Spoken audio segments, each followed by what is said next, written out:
Welcome to umpire academy of excellence. आपका स्वागत है अंपायर एकेडमी के आपके अपने यूट्यूब चैनल में। और आज हमारी होने वाली है जो कि हमारा पार्ट 2 चल रहा है करंट अफेयर का। दिसंबर का करंट अफेयर जनवरी के इतने लास्ट में आ रहा है, तो सॉरी फॉर दैट कि किसी कारण से मेरी क्लासेस काफ़ी टाइम से नहीं हो पा रही थी, पर अब फरवरी से सारी क्लासेस रेगुलर चलेंगी।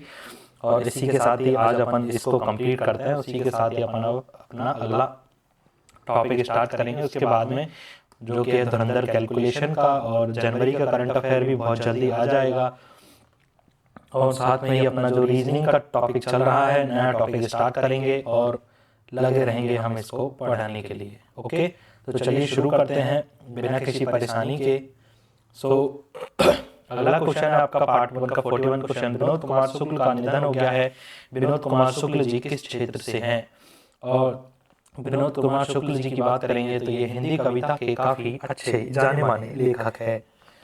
और तो ये हिंदी साहित्य से इनका वास्ता हो जाएगा। विनोद कुमार शुक्ल जी का 88 वर्ष की उम्र में निधन हो गया है। विनोद कुमार शुक्ल एक भारतीय कवि और लेखक थे।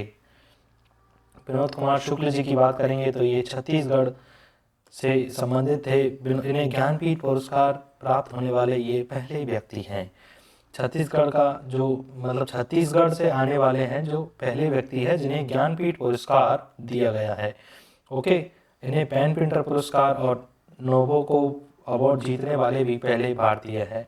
ओके, और उसी के साथ ही साहित्य अकादमी पुरस्कार 1999 दीवार में एक खिड़की रहती थी के लिए इन्हें दिया गया था।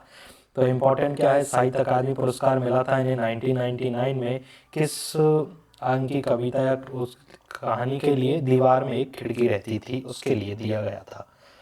ओके, अगला और भी इनके बारे में और जानकारी बात करें तो इन्हें 59वां ज्ञानपीठ पुरस्कार जो कि 2024 में दिया गया था साहित्य में उनके योगदान के लिए, हिंदी साहित्य में उनके योगदान के लिए। ये सबसे इम्पोर्टेंट इवेंट है। ओके, ये पूछेगा 59वां ज्ञानपीठ पुरस्कार किसे दिया गया था? तो विनोद कुमार शुक्ल को। ओके, और पेन नोबेल पुरस्कार नोबो को पुरस्कार दिया गया था इन्हें 2023 में। ओके, भारत का पहला megawatt scale hydro kinetic power project कहाँ बनाया जा रहा है? भारत का पहला बनाया जा रहा है megawatt scale hydrokinetic power project बनाया जा रहा है। कहाँ पर बनाया जा रहा है? जो कि बनाया जा रहा है अपने पंजाब प्रांत में। आगे देखते हैं इसके बारे में। और भारत का पहला megawatt scale hydrokinetic power plant Punjab के नांगल हैडल नगर में नहर में कैनाल में नांगल हैडल कैनाल में बनाया जा रहा है। इस प्रोजेक्ट का नाम नांगल कैनाल प्रोजेक्ट है। जल्दी इसे भांखड़ा ब्यास मैनेजमेंट बोर्ड इसे चालू करेगा। भांखड़ा ब्यास मैनेजमेंट बोर्ड है जो इसका प्रोजेक्ट का काम संभाल रहा है, वही इसको चालू करेगा। यह पहला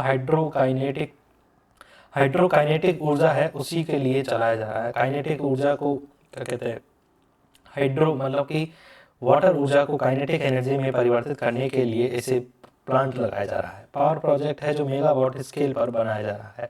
हाइड्रोकाइनेटिक पावर प्लांट क्या है, इसके बारे में जानते हैं। यह एक ऐसा प्रोजेक्ट है जिसमें बहते हुए पानी से बिना बांध बनाए, यानी कि डैम की जरूरत नहीं बनती, इससे बिजली पैदा की जा सकती है। जैसे कि डैम से अलग तरीके से डैम से बिजली पैदा करते हैं, टरबाइन वगैरह चलते हैं हाइड्रोलिक। ओके, इस तरह से, लेकिन है कि बिना डैम के भी अपन बिजली उत्पन्न कर सकते हैं हाइड्रोकाइनेटिक टेक्नोलॉजी के द्वारा। ओके, इसमें कोई बांध की, जलाशय की, जल भंडारण की जरूरत नहीं होती है। इस नदी से प्राकृतिक बहाव बना रहता है। ओके, इसी से क्या कहते हैं? ऊर्जा बनाई जाएगी। नांगल कैनाल प्रोजेक्ट की बात करें तो नांगल हाइडर नहर पंजाब में है। कुल क्षमता की बात करेंगे तो 1 मेगावाट का ये प्रोजेक्ट बनाया जा रहा है। अगला क्वेश्चन देखते हैं। विश्व में प्रसिद्ध धनु यात्रा महोत्सव यात्रा किस राज्य से संबंधित है? धनु यात्रा की बात करेंगे तो मेघाराम यात्रा, धनु यात्रा, ये सब उड़ीसा से संबंधित है। ओके, धनु यात्रा महोत्सव हर साल बरगढ़ उड़ीसा में आयोजित किया जाता है, जिसमें 2025 में इसकी शुरुआत 24 दिसंबर को हुई थी। यह महोत्सव 11 दिन तक चलता है। 24 दिसंबर को इस महोत्सव की शुरुआत हुई थी 2025 में, और ये 11 दिन तक चलने वाला महोत्सव है। धनु यात्रा की बात करेंगे तो यह एक नाटक महोत्सव है, दुनिया का सबसे बड़ा ओपन थिएटर इसे माना जाता है। दुनिया का सबसे बड़ा ओपन थिएटर किस फेस्टिवल को माना जाता है, तो आपका आंसर हो जाएगा धनु यात्रा फेस्टिवल। इसे Guinness book of world record में भी उल्लेखित किया गया है। इसमें कृष्ण और कंस की कहानी को दिखाया जा रहा है। किस फेस्टिवल में कृष्ण और कंस की कहानी को दिखाया जाता है, तो इसके लिए आपका आंसर हो जाएगा धनु यात्रा फेस्टिवल। संस्कृति विज्ञान ने इसे 2014 में राष्ट्रीय स्तर के त्योहार का दर्जा दिया है। संस्कृति विज्ञान है, इन्होंने 2014 में इसे राष्ट्रीय स्तर के त्योहार का दर्जा दिया था। और स्थान की बात करेंगे तो बरगढ़ उड़ीसा में इसे मनाया जाता है। शुरुआत की बात करेंगे तो पौष महीने की शुक्ल चतुर्थी को इसे शुरू होता है और पौष महीने की पूर्णिमा को इसे मनाया जाता है। टोटल 11 दिन हो गए। ओके, अगला क्वेश्चन देखते हैं जो कि है आपका 44वां क्वेश्चन। DRDO ने आकाश मिसाइल आकाश नाजी NG मिसाइल सिस्टम सफल परीक्षण किया है। ये किस प्रकार की मिसाइल है? यह सतह से हवा में मार करने वाली मिसाइल है, जो कि सरफेस टू एयर मिसाइल इसे कहा जाता है। यानी कि सतह से होगी फिर हवा में मार करेगी, यानी कि जमीन पर रह करके हवा में कोई भी चीज ड्रोन वगैरह या मिसाइल वगैरह उन्हें मारने के लिए इसे बनाया गया है। रक्षा अनुसंधान और विकास संगठन DRDO का फुल फॉर्म है। Okay, defence and research and development organisation okay ने आकाश NG नई पीढ़ी यानी न्यू जनरेशन मिसाइल सिस्टम का उपयोगकर्ता परीक्षण यूजर ट्रायल सफलतापूर्वक पूरा कर लिया है। यह परीक्षण उड़ीसा के चांदीपुर स्थित एकीकृत परीक्षण रेंज इंटीग्रेटेड टेस्ट रेंज में किया गया था। यह मिसाइल पुरानी आकाश मिसाइल का उन्नत संस्करण है, यानी कि एडवांस वर्जन है। पहले भी एक आकाश मिसाइल बनाई जा चुकी है, लेकिन अब ये जो मॉडर्न वर्जन बनाया गया है नई पीढ़ी का NG यानी कि न्यू जनरेशन का, उसे एडवांस वर्जन बनाया गया है। आकाश NG की बात करेंगे तो यह एक माध्यम दूरी की स्वदेशी रूप से निर्मित मोबाइल सतह से हवा में मार करने वाली मिसाइल है। इसकी रेंज 70 से 80 किलोमीटर, पुरानी आकाश की जो रेंज थी वो 25 से 30 किलोमीटर तक थी और नई वाली की रेंज 70 से 80 किलोमीटर है। ऊंचाई की बात करेंगे तो ये 30 मीटर से 20 मीटर तक 20 से 30 मीटर तक जा सकती है। ध्वनि की बात करेंगे तो ध्वनि की गति से 2.5 गुना रफ्तार से यह वार कर सकती है। ओके, इस मिसाइल को DRDO ने विकसित किया गया है और इसका निर्माण भारत डायनेमिक लिमिटेड BDL ने किया है। ओके, DRDO ने इसके मतलब टेक्नोलॉजी वगैरह बनाई है और इसको मैन्युफैक्चरिंग का काम किया है वो है भारत डायनेमिक लिमिटेड BDL। ये सारी ओनली लिमिटेड लिखा होता है, वो सारी गवर्नमेंट कंपनियां होती है। यदि प्राइवेट कंपनी होती तो इसमें प्राइवेट लिमिटेड लिखा हुआ होता। ओके, इस तरह से अपन चीजों को याद कर सकते हैं। अगला क्वेश्चन देखते हैं जो कि है आपका अयोध्या में भगवान राम की 800 किलोग्राम वजनी पेंटिंग को बेंगलुरु के डाक विभाग द्वारा लाया गया। यह पेंटिंग किस शैली में बनी है? यह तंजावुर शैली में बनी हुई पेंटिंग है। ओके, और तंजावुर कोलकाता में ही है, सॉरी कर्नाटक में ही है। आगे देखते हैं, इसके बारे में पता चलेगा अपने को। अयोध्या में भगवान राम की 800 किलोग्राम वजनी पेंटिंग को बेंगलुरु से डाक विभाग द्वारा लाया गया है। इस पेंटिंग को पोस्टल सेवा के जरिए 1900 किलोमीटर की यात्रा करके अयोध्या लाया गया था। यह 12 फीट लंबी और 8 फीट चौड़ी भगवान की राम की पेंटिंग है, जिसे तंजावुर शैली में बनाया गया है। तंजावुर पेंटिंग की बात करेंगे तो तंजावुर शैली की बात करेंगे तो तंजावुर पेंटिंग दक्षिण भारत की एक पारंपरिक चित्रकला शैली है। इस शैली का नाम तमिलनाडु के तंजावुर शहर के नाम पर रखा गया है। तंजावुर शहर किस राज्य में है? तमिलनाडु में है। तमिलनाडु कैसे पहुंचेगा तमिलनाडु वाला? ओके, तंजावुर चोल राजवंश की राजधानी रहा है। तंजावुर की बात करेंगे तो यह चोल वंश की राजधानी है। यह शैली चोल विजयनगर के नायकों और मराठा शासकों शासनकाल में समृद्ध हुई थी। इसमें ज्यादातर भगवान देवताओं जैसे राम, कृष्ण, शिव, लक्ष्मी की भव्य और चमकदार तस्वीरें बनाई जाती हैं। इसकी पहचान है सोने की चमक, गोल्ड फॉइल और उभरी हुई आकृतियां इसमें बनाई जाती है। इन्हें पालागई दमन भी कहा जाता है, जिसका अर्थ है लकड़ी के तख्ते पर बना चित्र, क्योंकि इन्हें लकड़ी के तख्तों पर ही बनाया जाता है। इसे पालागई दमन पदम भी कहा जाता है क्योंकि इसे लकड़ी के तख्तों पर बनाया जाता है। ओके, तंजावुर पेंटिंग को भारत सरकार ने 2007-8 में भौगोलिक संकेतक GI टैग दिया गया था। तंजावुर पेंटिंग है उसे GI टैग दिया जा चुका है, जो कि दिया गया है 2007-2008 में भारत सरकार के द्वारा। अगला क्वेश्चन देखते हैं कि भारतीय तटरक्षक बल ने भारत की पहली स्वदेशी रूप से डिजाइन की गई प्रदूषण और नियंत्रण पोत को कमीशन किया है। यह जहाज का क्या नाम है? इस जहाज का नाम क्या है? भारतीय तटरक्षक बल ने भारत की पहली स्वदेशी रूप से डिजाइन की गई प्रदूषण नियंत्रण पोत को कमीशन किया है। इस जहाज का नाम क्या है? इस जहाज का नाम है समुद्र प्रताप। ओके, भारत के पहले स्वदेशी रूप से डिजाइन किए गए प्रदूषण नियंत्रण पोत पॉल्यूशन कंट्रोल वेसल का नाम समुद्र प्रताप है। इसे भारतीय तटरक्षक बल इंडियन कोस्ट गार्ड ने 23 दिसंबर को कमीशन सेवा में शामिल किया है। भारत ने दूसरे प्रदूषण नियंत्रण पोत समुद्र प्रचेत को भी बना लिया है। ओके, पहला कौन है? समुद्र प्रताप। दूसरा कौन है? समुद्र प्रचेत। ओके, समुद्र प्रचेत को जल्द ही कमीशन किया जाएगा। ओके, अभी फिलहाल में एक्टिव फॉर्म में कौन सा है? समुद्र प्रताप है जो एक्टिवेट है। भारतीय तटरक्षक बल का यह पहला प्रदूषण नियंत्रण पोत है। निर्माणकर्ता की बात करेंगे तो गोवा शिपयार्ड लिमिटेड GSN ने इसका निर्माण किया है। कमीशन की बात करेंगे तो यह 23 दिसंबर 2025 को काम करने के लिए शुरू किया गया था, इसे स्टैब्लिश कर दिया गया था। विशेषता की बात करेंगे तो इसकी लंबाई है 114.5 मीटर, चौड़ाई की बात करेंगे तो 16.5 मीटर और विस्थापन वजन की बात करेंगे तो 1470 टन इसका वजन है और हर घंटे 300 टन तेल को निकाल सकती है यह। ओके, अगला देखते हैं कि 47वां क्वेश्चन है अगला, महिला प्रीमियर लीग WPL 2026 की सबसे महंगी खिलाड़ी कौन बनी है? तो सबसे महंगी खिलाड़ी की बात करें तो दीप्ति शर्मा WPL 2026 की सबसे महंगी खिलाड़ी बनी है। दीप्ति शर्मा महिला प्रीमियर लीग 2026 की सबसे महंगी खिलाड़ी बनी है। इन्होंने यूपी वॉरियर्स के लिए टीम काम करती है, उन्हें 3.20 करोड़ में खरीदा गया है। दीप्ति शर्मा जी है जो यूपी वॉरियर्स के लिए खेलती है, इन्हें 3.20 करोड़ रुपए में खेल लिया गया है WPL के लिए। जैसा IPL होता है मेंस का और इसी प्रकार से WPL होता है फीमेल्स का। इसी के साथ ही दीप्ति शर्मा WPL में अब तक की दूसरी सबसे महंगी खिलाड़ी बन गई है। WPL में अब तक की सबसे महंगी खिलाड़ी पहले जो थी वो स्मृति मंदाना थी, जिन्हें 2023 में RCB ने 3.4 करोड़ में खरीदा था। लेकिन अब दीप्ति शर्मा जी को कितने में खरीदा है? जो कि है अपना 3.20 करोड़ रुपए में खरीदा है।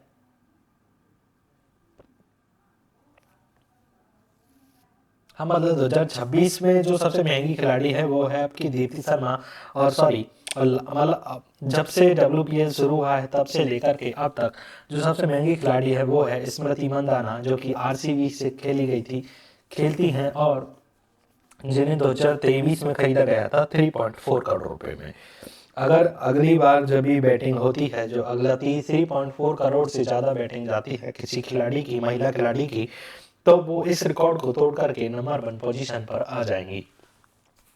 महिला प्रीमियर लीग की बात करेंगे तो 2026 का यह चौथा सीजन, यानी कि 2022 में 2023 में इसे पहली बार खेला गया था। तिथि की बात करेंगे तो यह 9 जनवरी से लेकर के 5 फरवरी तक होगा और इसमें 5 टीमें खेलेंगी और इसमें टोटल 22 मैच खेले जाएंगे, यानी कि अभी भी महिला प्रीमियर लीग चल रहा है। WPL की बात करेंगे तो यह T20 लीग है। आयोजक की बात करें तो भारतीय क्रिकेट कंट्रोल बोर्ड है, BCCI इसका आयोजन करता है। पहला सीजन 2023 में खेला गया था। सबसे सफल खिताब मुंबई इंडियंस का खिताब है, इसमें 2 बार मुंबई इंडियंस जीती है, इसी के लिए जाना जाता है। अगला क्वेश्चन देखते हैं कि क्वेश्चन नंबर 48, जो कि है 1 दिसंबर को कौन सा राज्य अपना राज्य दिवस मनाता है? 1 दिसंबर की बात करेंगे तो नागालैंड अपना राज्य दिवस मनाता है। नागालैंड हर साल 1 दिसंबर को अपना राज्य दिवस सेलिब्रेट करता है, जो कि है स्टेटहुड डे, क्योंकि 2025 में नागालैंड ने अपना 63वां राज्य दिवस स्थापना दिवस मनाया था। नागालैंड भारत में कैसे जुड़ा था?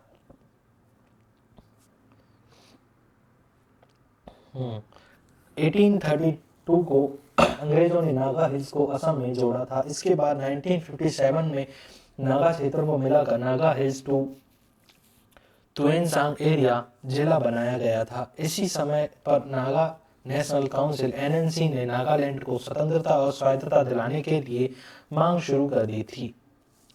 ओके, इसी के साथ 1962 में स्टेट ऑफ नागालैंड एक्ट 1962 पास किया गया था, जिसके तहत नागालैंड को राज्य बनाने की घोषणा की गई और 1 दिसंबर 1963 को आधिकारिक तौर पर नागालैंड को राज्य का दर्जा दे दिया गया था। इसीलिए हमेशा 1 दिसंबर को नागालैंड अपना स्थापना दिवस यानी स्टेटहुड डे के रूप में सेलिब्रेट करता है। ओके, अगला क्वेश्चन देखते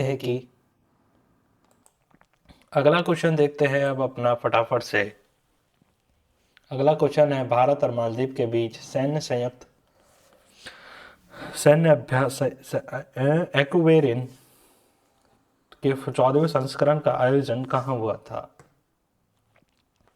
49वां क्वेश्चन है, भारत और मालदीव के बीच सैन्य अभ्यास होता है, उसका नाम है एक्वेरियन। इसका 14th संस्करण हुआ था, यानी 14th वर्जन हुआ था, यानी 14वें नंबर का, यानी 14वीं बार हुआ है। उसको हुआ है केरल में हुआ है अपना अभ्यास एक्वेरियन। भारत और मालदीव के बीच एक द्विपक्षीय अभ्यास है,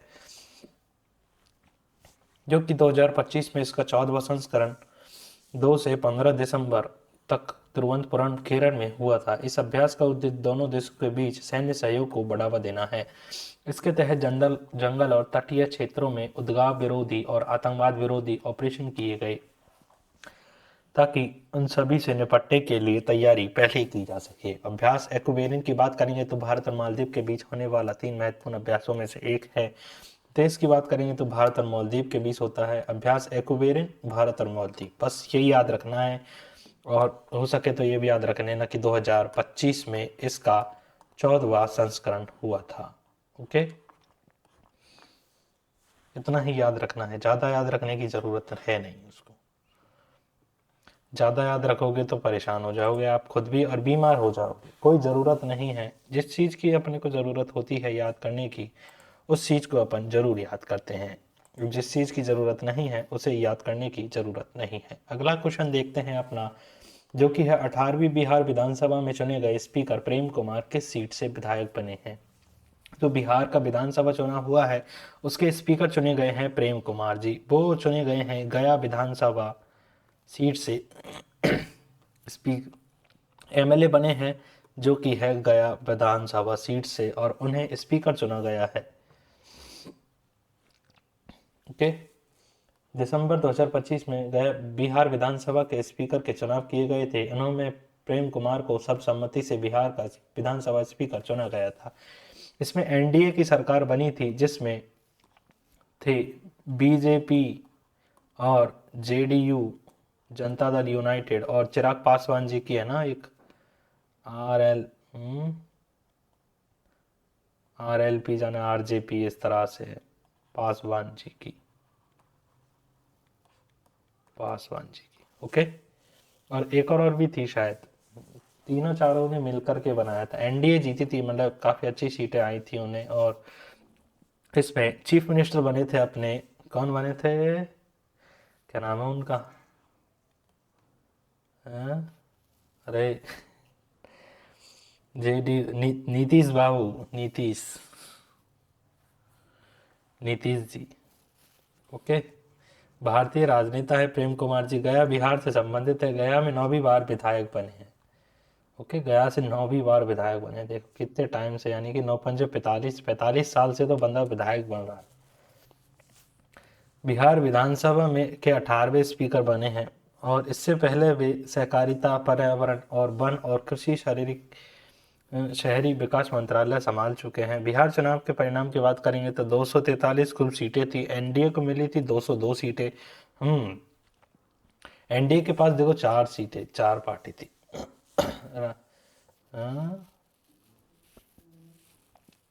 जिसमें सबसे ज़्यादा सीटें जीती थी भारतीय जनता पार्टी ने, फिर जनता दल यूनाइटेड ने, फिर राष्ट्रीय जनता दल आरजेडी तो उसकी पार्टी है लालू यादव की, इसको हटा दो। लोग रामविलास पासवान जी की पार्टी ये रही, हाँ, लोक जनशक्ति पार्टी आरएलपी। 19 सीटें जीती थी उन्होंने। भारत में नेशनल पॉल्यूशन कंट्रोल डे, राष्ट्रीय प्रदूषक नियंत्रण दिवस हर साल कब मनाया जाता है? इसकी बात करेंगे तो यह हर साल मनाया जाता है, 2 दिसंबर को मनाया जाता है। भारत में हर साल 2 दिसंबर को राष्ट्रीय प्रदूषक नियंत्रण दिवस मनाया जाता है। यह भोपाल गैस त्रासदी की याद में मनाया जाता है। इसकी थीम रखी गई थी sustainable living for greener future, हरित भविष्य के लिए सतत विकास। भोपाल गैस त्रासदी की बात करेंगे तो 2 से 3 दिसंबर 1984 को भोपाल में हुई थी। यह रासायनिक दुर्घटना थी जिसमें करीब 3,787 लोगों की मौतें हुई थी। दीर्घकालिक रूप से 15,000 से 20,000 लोगों को इफेक्ट हुआ था। ओके, कैसे हुआ था की बात करेंगे तो भोपाल के यूनियन कार्बाइड कीटनाशक संयंत्र से methyl isocyanate MIC gas leak हुई थी। इसके कारण 72 घंटे में ही 3,000 से ज़्यादा लोगों की मृत्यु हो गई। इसे दुनिया की सबसे बड़ी औद्योगिक आपदाओं में से एक माना जाता है। यानी कि और भी बड़ी बड़ी औद्योगिक आपदाएं हुई हैं, लेकिन इसे काफ़ी बड़ा माना जाता है। लेकिन इसी के साथ ही अपन चेक कर रहे हैं अपना सिस्टम सही चल रहा है। अगला क्वेश्चन देखते हैं कि दुनिया का सबसे बड़ा भगवान राम का स्टैचू कहाँ बनाया जा रहा है, जो कि बनाया जा रहा है गोवा में बनाया जा रहा है। PM मोदी ने दुनिया का सबसे बड़ी भगवान राम की प्रतिमा का उद्घाटन किया है, जो कि किया है अपने गोवा में। ओके, इस प्रतिमा की ऊंचाई 77 फीट है। इसे श्री संस्थान गोकर्ण जीवोत्तम मठ गोवा में बनाया जा रहा है। इस प्रतिमा को राम सुतार ने बनाया है, जिन्होंने गुजरात में स्टैचू ऑफ यूनिटी और असम में स्टैचू ऑफ वेलर को भी डिजाइन किया गया था। ओके, श्री संस्थान गोकर्ण पर्तगली जीवोत्तम मठ की बात करेंगे तो ये कानाकोना गोवा में स्थित है। गोकर्ण मठ के नाम से भी इसे जाना जाता है। यह गौड़ सारस्वत ब्राह्मणों का पहला द्वैत सांप्रदायिक मठ है। और आगे और भी दुनिया की काफ़ी अच्छी स्टैच्यूज है, उनकी बात करेंगे तो स्टैच्यू ऑफ यूनिटी है, 182 मीटर है इसकी। 182 विधायक है, क्या कहते हैं, गुजरात में, इसलिए इसकी ऊंचाई 182 मीटर बनाई गई है। ओके, और ये है 597 फीट की है। ऐसे गुजरात में, भारत में बनाया गया है। पहले नंबर पर यही है। दूसरे में स्प्रिंग टेम्पल बुद्धा 128 मीटर ऊंची है, इसे चीन में बनाया गया है। तीसरे नंबर पर लेक क्यूसेक का 115 मीटर की है और यह म्यांमार में स्थित है। विश्वास स्वरूपम स्टैचू ऑफ बिली, विश्वास स्वरूपम 106 फीट ऊंची भगवान शिव की मूर्ति है, शायद, हाँ, भगवान शिव की मूर्ति है, जो राजस्थान में स्थित है। Okay, Sultan Azlan Shah cup Bharat में कौन सा पदक जीता है? सुल्तान अजलान शाह कप ने भारत में कौन सा पदक जीता है?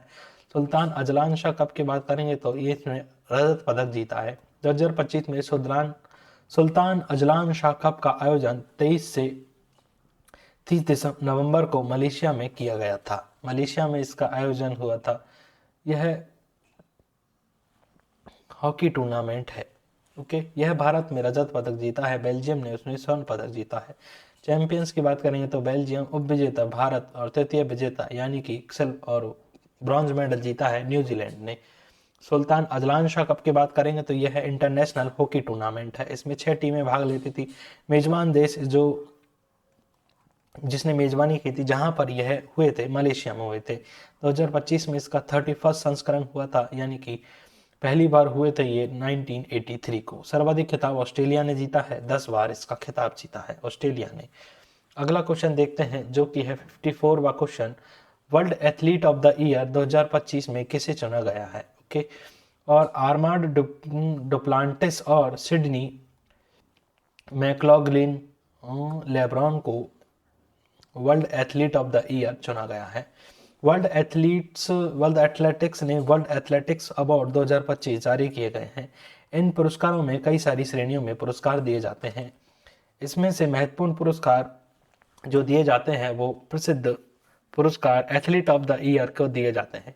Man athlete of the year पुरस्कार महिला और पुरुष श्रेणी में, पुरुष श्रेणी में दिया गया है, जो कि दिया गया है आर्म्ड डुप्लांटिस को, जो कि स्वीडन से है। पॉल वॉल्टर में खिलाड़ी है और आर्म डुप्लांटिस ने इस पुरस्कार को 3 बार जीता है। ओके, सिडनी की बात करेंगे, सिडनी मैक्लॉगलिन लेब्रॉन, जो कि अमेरिका से, यह एक बाधा दौड़ है, यानी कि हडलर है, धावक है, स्प्रिंटर खिलाड़ी है, और इन्हें भी फीमेल के लिए एथलीट्स ऑफ द ईयर का अवार्ड दिया गया है। वर्ल्ड एथलेटिक्स अवार्ड की बात करेंगे तो यह एथलेटिक्स के क्षेत्र में इंटरनेशनल अवार्ड है। अवधि की बात करेंगे तो हर साल आयोजित किया जाता है। आयोजक की बात करेंगे तो ऑर्गेनाइजर की बात करेंगे तो वर्ल्ड एथलेटिक्स इसका ऑर्गेनाइजर है। पहला पुरस्कार 1988 में दिया गया था। सर्वाधिक जीत उसैन बोल्ट ने 6 बार जीता है। उसैन बोल्ट रनर है काफ़ी अच्छे, सबसे मतलब वर्ल्ड के नंबर 1 रनर है कह सकते हैं उन्हें। पंजाब नेशनल बैंक ने अपना पहला महिला एम्बेसडर, ब्रांड एम्बेसडर किसे चुना गया है, और इसे चुना है हरमनप्रीत कौर को, जो कि क्रिकेटर है। ओके, पंजाब नेशनल बैंक ने हरमनप्रीत कौर को अपना नया ब्रांड एम्बेसडर चुना है। इसके बाद हरमनप्रीत कौर पंजाब नेशनल बैंक की पहली महिला ब्रांड एम्बेसडर बन गई है। हरमनप्रीत कौर की बात करें, यह महिला क्रिकेटर है, पंजाब से संबंधित है और महिला टीम की कप्तान भी है। रिकॉर्ड की बात करेंगे तो ये T20 इंटरनेशनल खिताब जीतने, शतक बनाने वाली महिला T20 इंटरनेशनल में शतक बनाने वाली पहली इंडियन है। ओके, एक सेकंड कट हो जा। ओके, पुरस्कार उपलब्धि की बात करेंगे तो इन्हें अर्जुन पुरस्कार दिया गया था 2017 में, और Wisden cricketer of the year दिया गया था 2023 में। महिला big bash league player of the tournament दिया गया था 21-22 में। ओके, अगला बात करेंगे Sipri top 100 global arms producing companies 2024 की सूची में भारत के सबसे उच्च रैंकिंग के किस कंपनी ने हासिल की है। तो इसको हासिल किया है टॉप रैंकिंग ने HAL ने, हिंदुस्तान एरोनॉटिक्स लिमिटेड। सिपरी ने अपनी top 100 global arm producing company 2024 की लिस्ट जारी की है।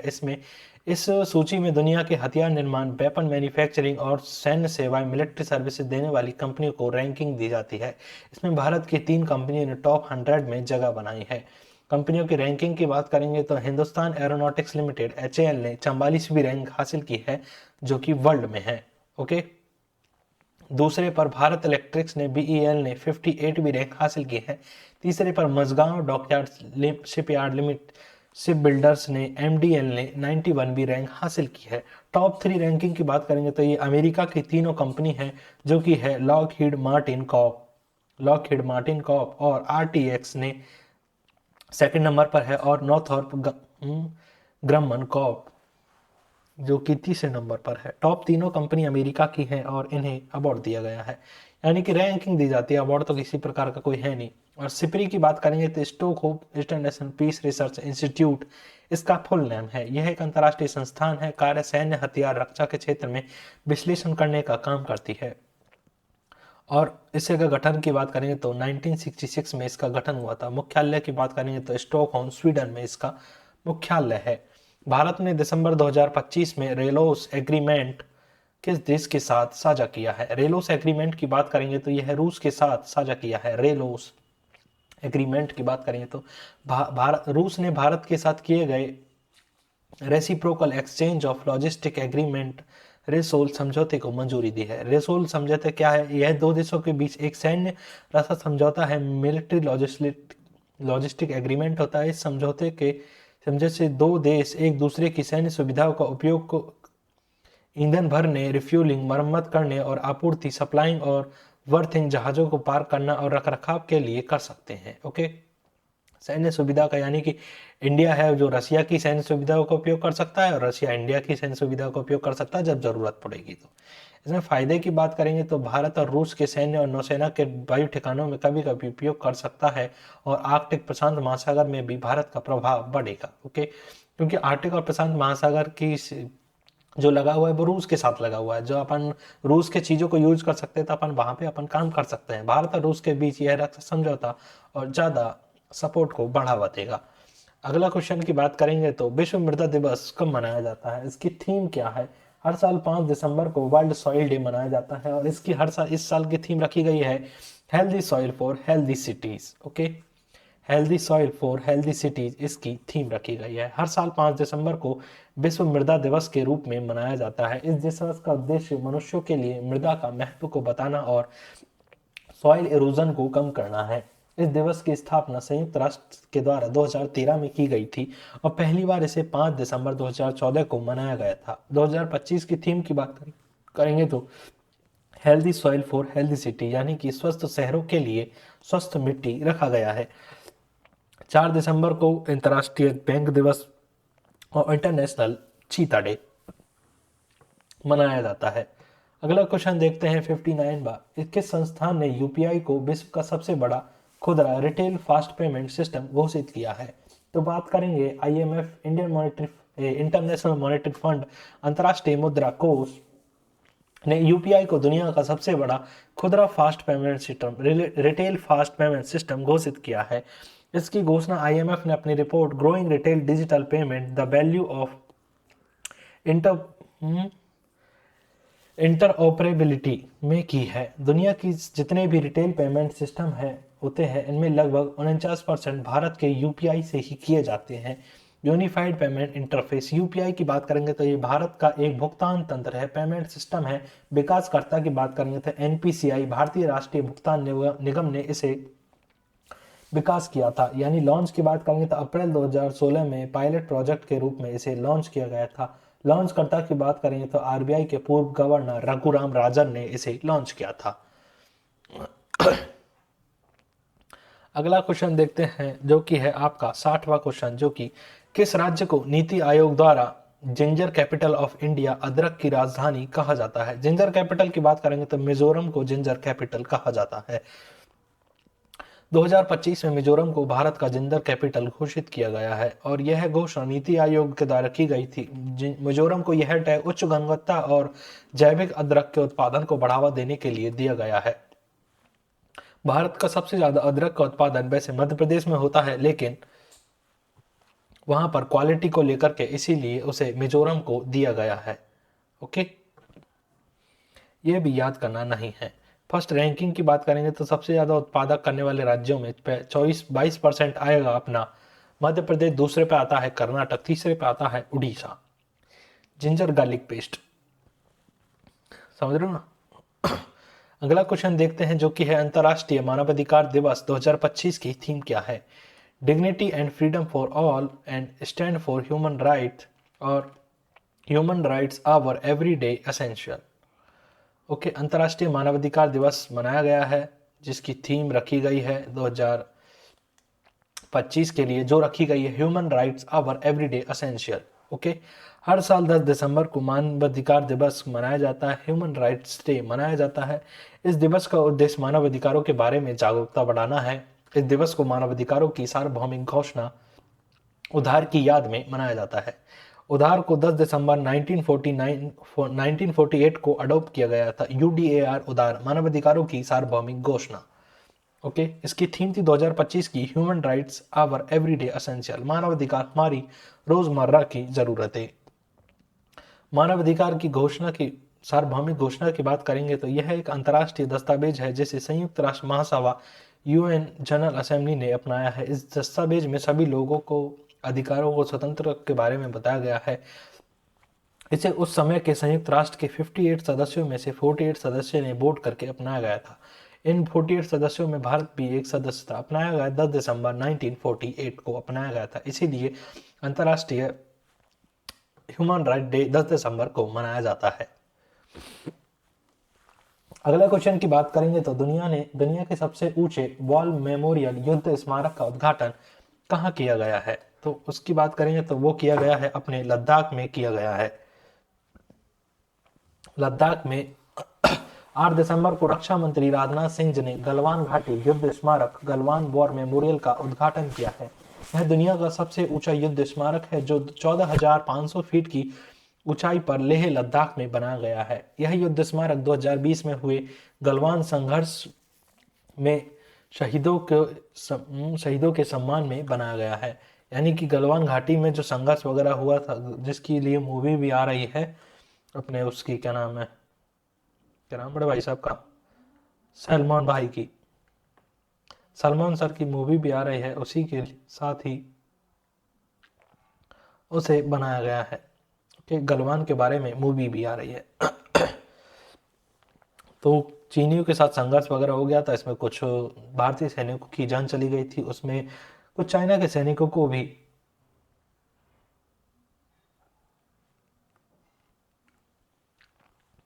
जान चली गई थी। इसके साथ ही इसीलिए उसे मनाया जाता है। गलवान युद्ध स्मारक की बात करेंगे तो इसमें बीच में एक त्रिभुज आकार का ढांचा है जो ऊर्जा और पहाड़ को दर्शाता है।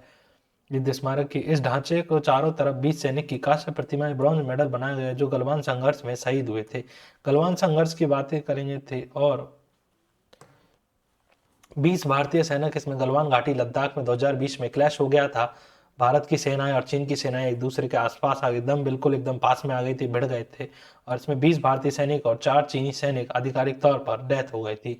भारत गलवान घाटी में बुनियादी ढांचा परियोजना बना रहा है, इससे चीन विरोध करता है, इंफ्रास्ट्रक्चर प्रोजेक्ट बना रहा है। इसीलिए टाइम्स द्वारा 2025 सीईओ ऑफ द ईयर किसे चुना गया है?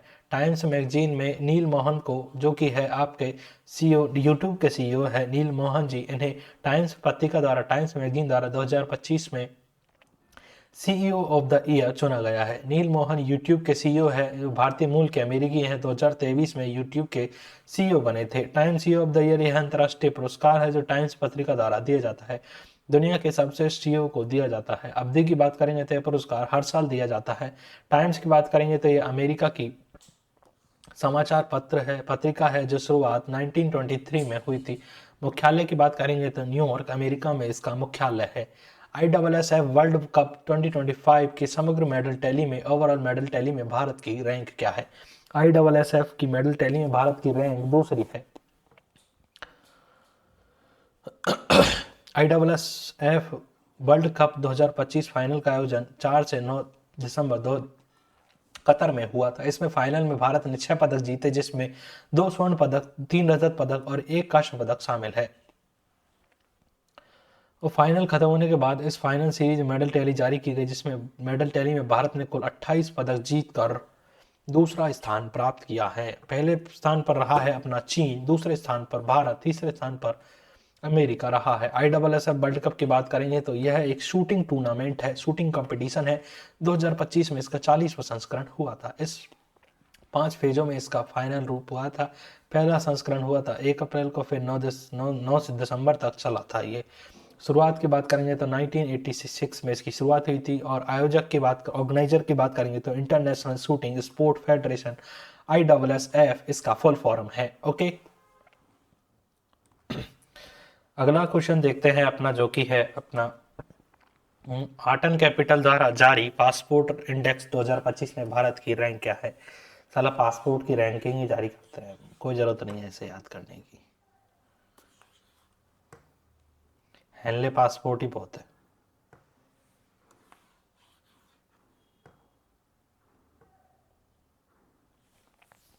Squash world 2025, squash world cup 2025 का विजेता कौन बना है? स्क्वैश में भारत ही जीता है भाई साहब। अपना 2025 वर्ल्ड कप का आयोजन तमिलनाडु में हुआ था। भारत ने हांगकांग को फाइनल में 3-0 से हराकर अपना नाम कर लिया है।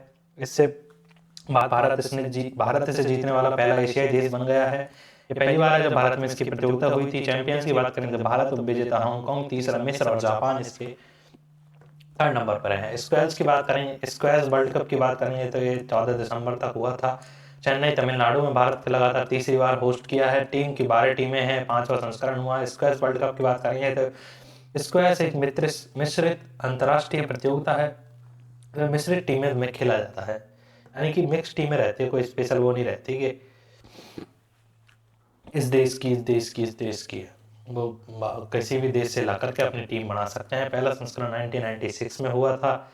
हर 3-4 साल में खेला जाता है, इसलिए इसे अब इस बार खेला गया है। ISO प्रमाणन प्राप्त करने वाला भारत का पहला राज्य शिक्षा बोर्ड कौन सा बना है? ISO की बात करेंगे तो बिहार विद्यालय शिक्षा समिति परीक्षा समिति, इसे BSEB, बिहार विद्यालय परीक्षा समिति, भारत का पहला राज्य शिक्षा बोर्ड बना है जिसने ISO सर्टिफिकेशन प्राप्त किया है। BSEB ने 10वीं और 12वीं के बेहतर परिणामों और प्रभावी ढंग से घोषित करने के लिए दिया गया है। यह एक तरीके का सर्टिफिकेट है। ISO की बात करेंगे तो यह एक तरीके का सर्टिफिकेट है, दुनिया के सबसे मानकों, बेस्ट स्टैंडर्ड का पालन करने के लिए दिया जाता है। इसे किसी भी कंपनी के उत्पाद और सेवा और सिस्टम को उसकी गुणवत्ता और सेफ्टी और दक्षता के लिए सर्वश्रेष्ठ मानकों का पालन करने के लिए दिया जाता है। यह सर्टिफिकेट की बात करेंगे तो ISO द्वारा प्रमाणित एजेंसी द्वारा दिया गया है। इंटरनेशनल मानकीकरण संगठन, इंटरनेशनल स्टैंडर्ड ऑर्गेनाइजेशन। ओके, यह अंतर्राष्ट्रीय NGO है। कार्य दुनिया में अलग अलग क्षेत्रों में अंतर्राष्ट्रीय मानक बनाता है। 23 फरवरी 1947 को इसकी स्थापना हुई थी। इसका मुख्यालय है स्विट्जरलैंड, जेनेवा में।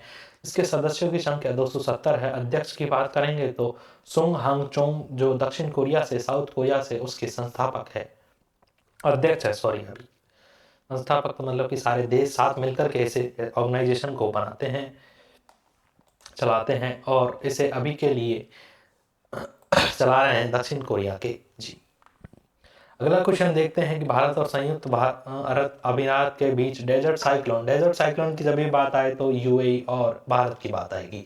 अबू धाबी में हुआ है इसका इस वाला संस्करण 2025 वाला, जो कि अभ्यास डेजर्ट साइक्लोन सेकंड वाला, desert cyclone second, desert cyclone first, ये सब यूएई मत के साथ ही होता है ना। 18 से 23 दिसंबर को डेजर्ट साइक्लोन भारत और यूएई के बीच हुआ है। संस्करण का दूसरा संस्करण है।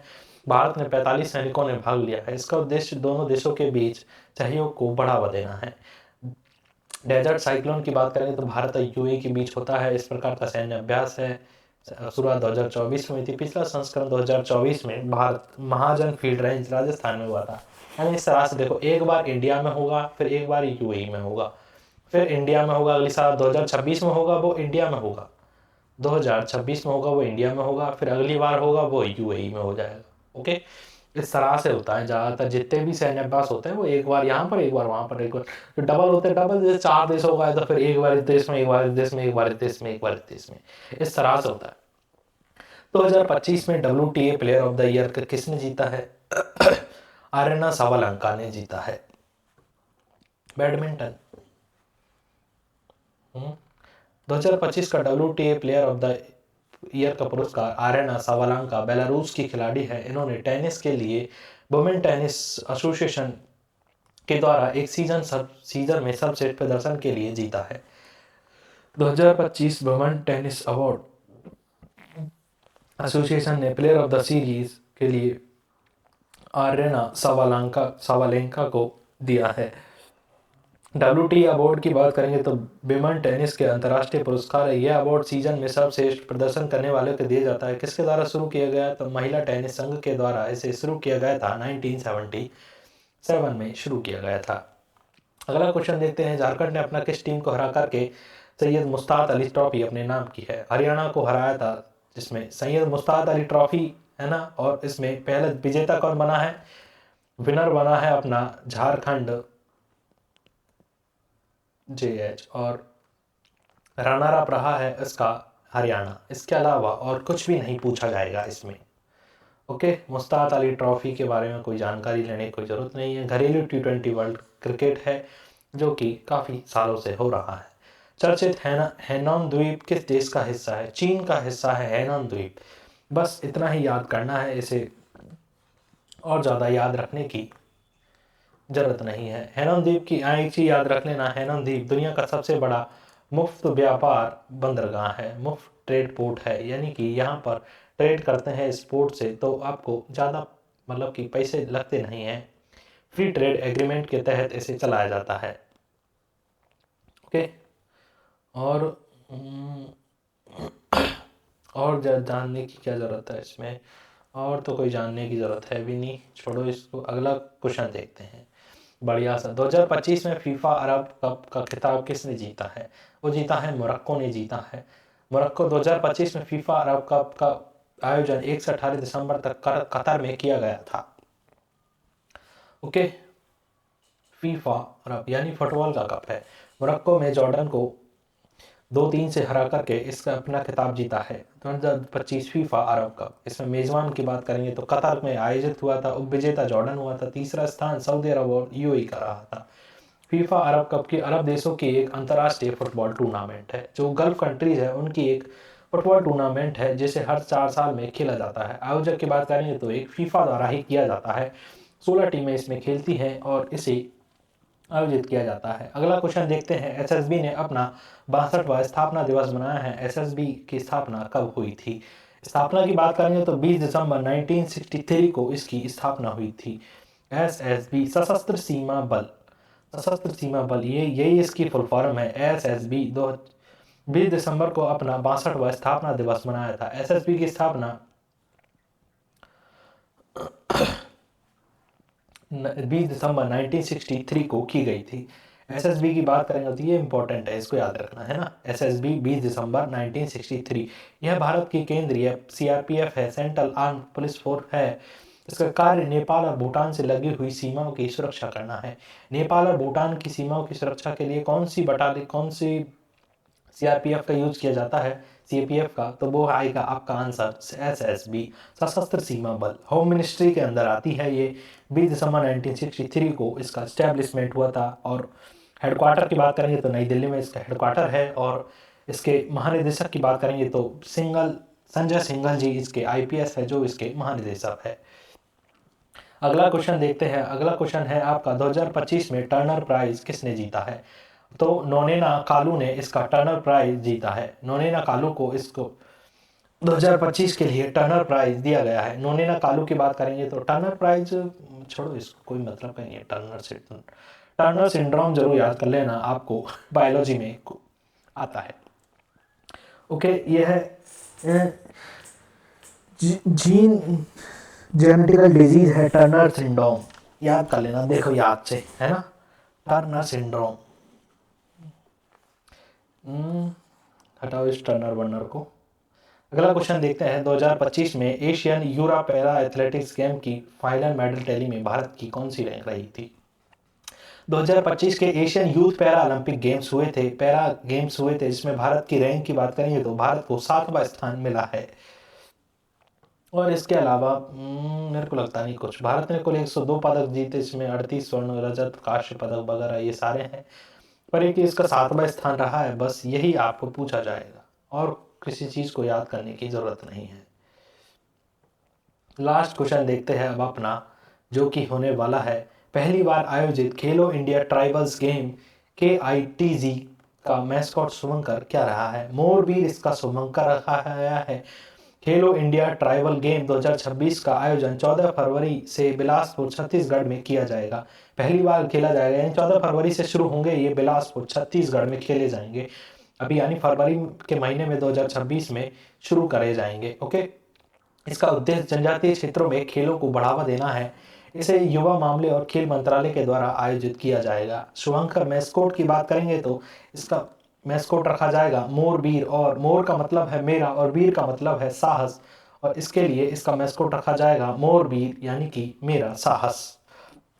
खेलो इंडिया ट्राइबल गेम की बात करेंगे तो 14 फरवरी से स्टार्ट होंगे। मेजबान राज्य छत्तीसगढ़ है, शुभंकर मोरबीर है, और खेल की बात करेंगे तो तीरंदाजी, एथलेटिक्स, फुटबॉल, हॉकी, कुश्ती और तैराकी और भारोत्तोलन, वेट लिफ्टिंग, ओके, इसमें खेला जाएगा। 7 खेल खेले जाएंगे, इसलिए इसको मोस्ट याद रख लेना, और एसएससी में 100% इसमें से एक क्वेश्चन पूछा ही जाएगा, क्योंकि ये ट्राइबल गेम है, पहली बार शुरू हुए हैं। गवर्नमेंट चाहेगी इसे डेवलप किया जाए, लोगों तक इसकी पहुंच बने, लोगों को पता चले, इसलिए इसमें क्वेश्चन बनाए जाएंगे। ओके, तो धन्यवाद आप सभी का बहुत बहुत इस लेक्चर में बने रहने के लिए। और हमारे दिसंबर का करंट अफेयर समाप्त हो गया है, और अगला जनवरी का करंट अफेयर बहुत जल्दी आपको वीडियो देखने को मिल जाएगा। तब तक के लिए धन्यवाद, शुक्रिया एंड शुभ रात्रि। आपका दिन शुभ हो। सब्सक्राइब कर लेना हमारे चैनल को और आगे बने रहिएगा, क्योंकि धुरंधर कैलकुलेशन बैच 1 फरवरी से आने के लिए तैयार है पूरे दुनिया में। तो मिलते हैं 1 फरवरी को कैलकुलेशन बैच के साथ में। बाय बाय, धन्यवाद, थैंक यू।